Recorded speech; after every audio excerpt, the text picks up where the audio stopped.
Hi, I'm Sarah. Life took an unexpected turn that changed everything for me and my daughter, Lily. As a single mom and a school teacher, I lead a simple but fulfilling life in our tight-knit community where everyone knows each other. On a sunny afternoon, I decided to take Lily to the local playground after school. She adores the big blue slide there and could spend hours sliding down, her laughter ringing through the park. While she played, I chatted with other parents, soaking in the warm sun and the easy camaraderie. Suddenly, a woman I'd never seen before approached us with a determined stride. Her gaze was fixed on Lily with an intensity that made me uneasy. As she drew closer, her pace quickened, and her expression became frantic. She stopped in front of us, breathless and distressed. "Emily, Emily, is that you? Oh my God, you're alive!" she exclaimed, reaching out toward Lily. Lily, confused and frightened, ran over and clung to my leg. I wrapped my arm around her protectively and eyed the woman warily. "I'm sorry, but you must be mistaken. This is my daughter, Lily," I said cautiously. The woman, who introduced herself as Karen, was insistent. "No, I know what I'm talking about. That's my daughter, Emily. She was taken from me right here years ago. Look, she even looks just like me." Karen's agitation grew with every word, her voice rising and drawing the attention of everyone in the park. "I've been looking for her for years. You have my child," she shouted. Trying to stay calm, I replied, "I understand you're upset, but there's clearly a misunderstanding. Lily has been with me since birth, and I have all the documentation to prove it." But Karen wasn't listening. She began pleading with bystanders, "Please help me. This woman has my child." Her desperation was palpable, and soon someone called the police. As we waited for the police to arrive, I did my best to comfort Lily, who was now crying, frightened by the commotion. "It's okay, honey. Mommy's here. Everything will be all right." When the police arrived, they had to physically restrain Karen as she tried to pull Lily from my arms. "Please, officer, she's my daughter. You have to believe me." Karen was nearly hysterical, her distress heart-wrenching despite knowing her claims were unfounded. The officer, maintaining a calm demeanor amidst the chaos, said, "We need to sort this out at the station. We'll need documentation from both parties." At the station, the cold, sterile environment did little to ease the tension. Lily clung to me, her small hands gripping my shirt as we sat across from the officer handling our case.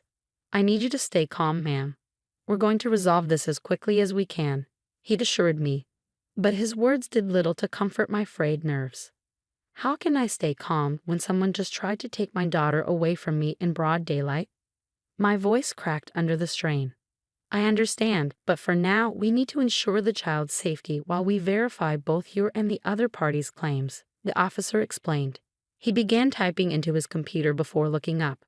"I see here that Karen has made similar claims before. It seems there's a history of mental instability." Though this information didn't fully ease my anxiety, it was a start. "Can I make a few calls? I have friends and family who can vouch for me." "Yes, go ahead. We'll need all the proof you can provide," the officer said. I pulled out my phone, my hands trembling, and dialed my sister. "Hey, I need you to come to the station. It's urgent." "What's going on? Are you both okay?" Her voice was filled with worry. "Just come, please. Bring the photo albums, the birth certificate, anything you can find." As I made more calls, rallying support, Karen sat in a corner of the room, murmuring to herself.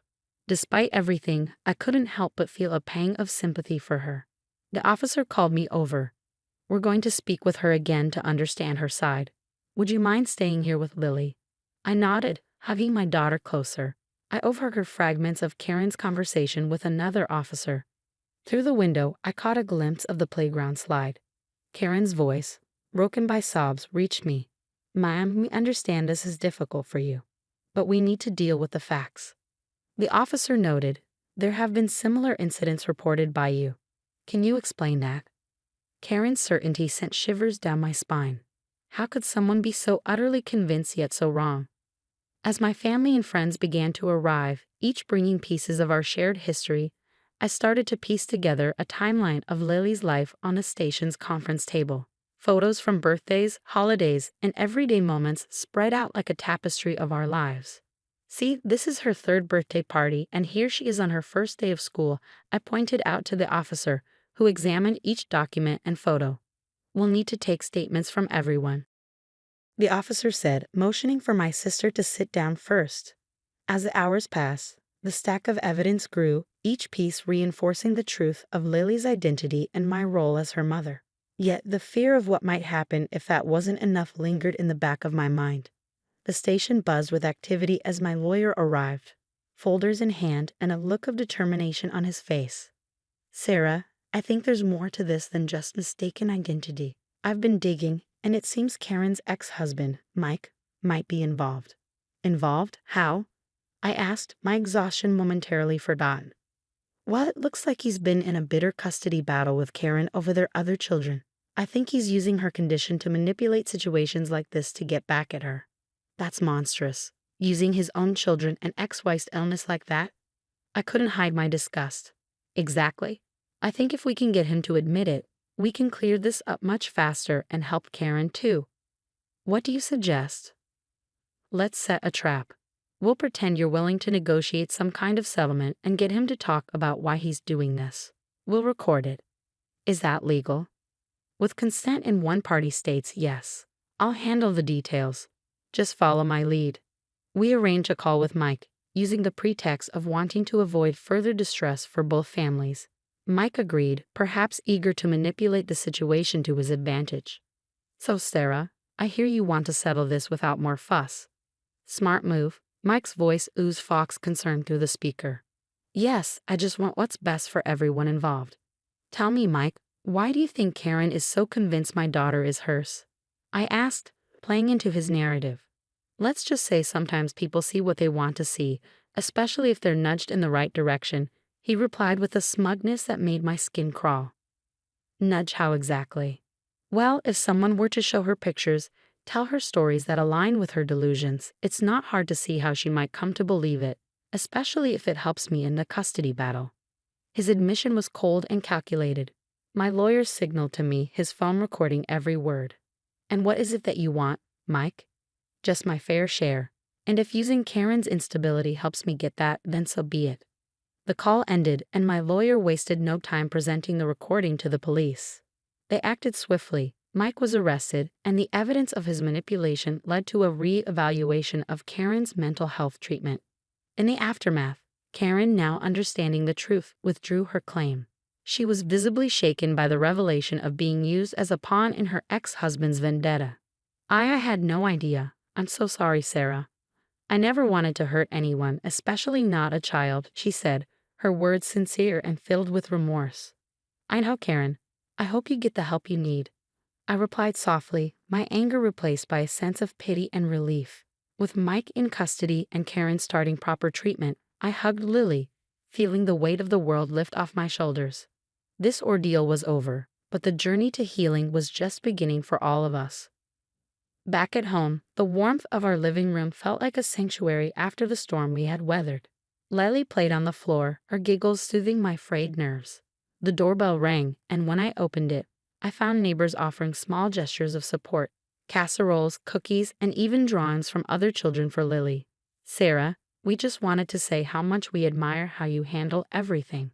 If there's anything you need, just say the word. Mrs. Thompson from next door said, her eyes kind. Thank you, everyone. I can't tell you how much your support means to us. It's been tough, but I've been thinking about how we can prevent such things from happening again. I said, feeling a mixture of relief and resolve. What do you have in mind? Mr. Jacobs, always keen on community initiatives, asked. I'm starting a program right here in our community center. It's about teaching parents about safety and legal rights, making sure we can all protect our kids and ourselves. That sounds wonderful, Sarah. Count us in, Mrs. Thompson's son said, placing a comforting hand on my shoulder. As weeks turned into months, the program took shape with regular meetings.